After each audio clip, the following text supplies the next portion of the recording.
NDA की महाविजय के बाद संसदीय दल की बैठक में आज कई ऐसी तस्वीरें देखने को मिली जिसने सबको अपनी ओर खींच लिया। संबोधन के बाद नरेंद्र मोदी ने देश के कोने कोने से आए एनडीए के सभी दल के नेताओं से मुलाकात की और सबका अभिवादन किया।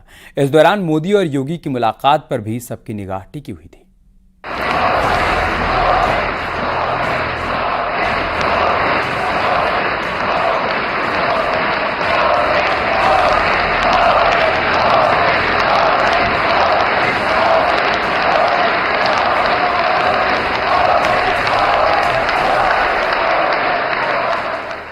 एक और पीएम मोदी गारंटी के साथ तीसरी बार सरकार बनाने की प्रक्रिया की ओर आगे बढ़ रहे थे।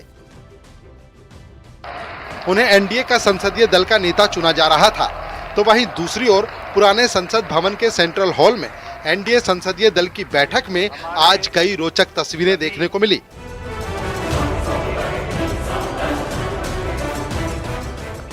पूरा सेंट्रल हॉल खुशियों से झूम रहा था। संसदीय दल की बैठक में पहुंचते ही पीएम मोदी ने सबसे पहले संविधान को नमन किया। इधर संसदीय दल की बैठक में बीजेपी और सहयोगी दलों के तमाम प्रमुख नेता मौजूद रहे। यूपी के सीएम योगी आदित्यनाथ, बिहार के मुख्यमंत्री नीतीश कुमार और टीडीपी अध्यक्ष चंद्रबाबू नायडू भी नजर आए। अपने संबोधन के बाद नरेंद्र मोदी ने देश के कोने कोने से आए सभी दलों के नेताओं से मुलाकात की, सबका अभिवादन किया। इस दौरान मोदी और योगी की मुलाकात पर सबकी नजर रही। जैसे ही फूलों का गुलदस्ता लेकर सीएम योगी पहुंचे, पीएम मोदी ने अभिवादन स्वीकार करते हुए 2 बार योगी के कंधे पर जोर से थपकी दी। इसके बाद योगी ने दोनों हाथ जोड़कर नमस्ते किया। वहीं सहयोगी दलों से मुलाकात से पहले ही पीएम मोदी ने साफ कर दिया था कि ये चुनाव जोड़ने के लिए है, तोड़ने के लिए नहीं। ये एनडीए की महाविजय है।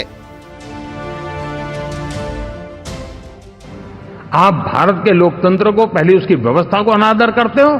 अब परिणाम आने से पहले एक ऐसा माहौल बना दो कि बस आग लगा देंगे। हर प्रकार से उन शब्दों का अर्थ यही निकलता है कि उन्होंने देश को उस दिशा में ले जाने का प्रयास किया था। लगातार देश को गुमराह करने का प्रयास किया गया, देश के लोगों को बांटने का प्रयास किया। अरे चुनाव एक ऐसा लोकोत्सव होता है कि ज्यादा से ज्यादा लोगों को हम जोड़े, तोड़ने के लिए नहीं होता है। लेकिन हर प्रकार से कोशिश यही की गई है। साथियों, मैं मानता हूं कि 2024 के लोकसभा के चुनाव के जो नतीजे हैं, हर पैरामीटर से देखेंगे, दुनिया ये मानती है और मानेगी कि ये एनडीए का महाविजय है।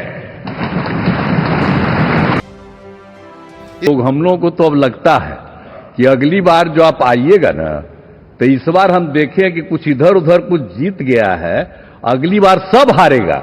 हमको पूरा भरोसा है। ये सब बिना मतलब का बात बोल बोल करके क्या किया है? और ये सब कोई काम किया है? उन लोगों ने आज तक कोई काम नहीं किया, देश की कोई सेवा नहीं की है। लेकिन आपने इतनी सेवा की है और उसके बाद इस तरह से हुआ है, तब इस बार फिर जो मौका मिला है, तो इस मौका के बाद आगे अब उन लोगों के लिए कोई गुंजाइश नहीं रहेगा, वो सब खत्म हो जाएगा। एक और तस्वीर जिसमें नरेंद्र मोदी चिराग पासवान को गले लगाते हुए नजर आए। तस्वीरें बहुत कुछ कह रही थी और एलजेपी-आर के नेता चिराग पासवान ने भी कहा कि हर फैसले में एलजेपी मोदी के साथ है। भारत की जनता को सर आप पर पूरा विश्वास है। आप ही में सर वो इच्छा शक्ति है जो गांव और शहर की दूरी को मिटा सकता है। आप ही में वो इच्छा शक्ति है जो अमीर और गरीबी के फासले को पार सकता है। आप ही में वो इच्छा शक्ति है सर जिसने ये लक्ष्य रखा कि 2047 तक भारत को हम लोग विकसित देश बनाएंगे और भारत को विकसित देश बनाने की ओर आप ही हम लोगों को लेकर चल सकते हैं। मैं यहाँ इस सदन में मौजूद तमाम वरिष्ठ नेताओं का अभिवादन करते हुए मैं चिराग पासवान जो यहाँ पर प्रस्ताव माननीय रक्षा मंत्री जी आदरणीय राजनाथ सिंह जी के द्वारा आया है। मैं चिराग पासवान, मेरी पार्टी लोक जनशक्ति पार्टी रामविलास की तरफ से एनडीए संसदीय दल के नेता पद पर श्री नरेंद्र मोदी जी के नाम का समर्थन करता हूं।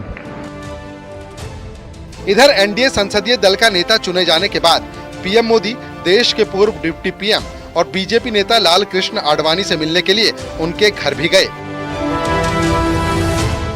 जहां उन्होंने उनका हाल जाना और जीत का आशीर्वाद लिया। आडवाणी से मिलने के बाद पीएम मोदी पार्टी के सीनियर नेता मुरली मनोहर जोशी के घर पहुंचकर उनसे भी मुलाकात की।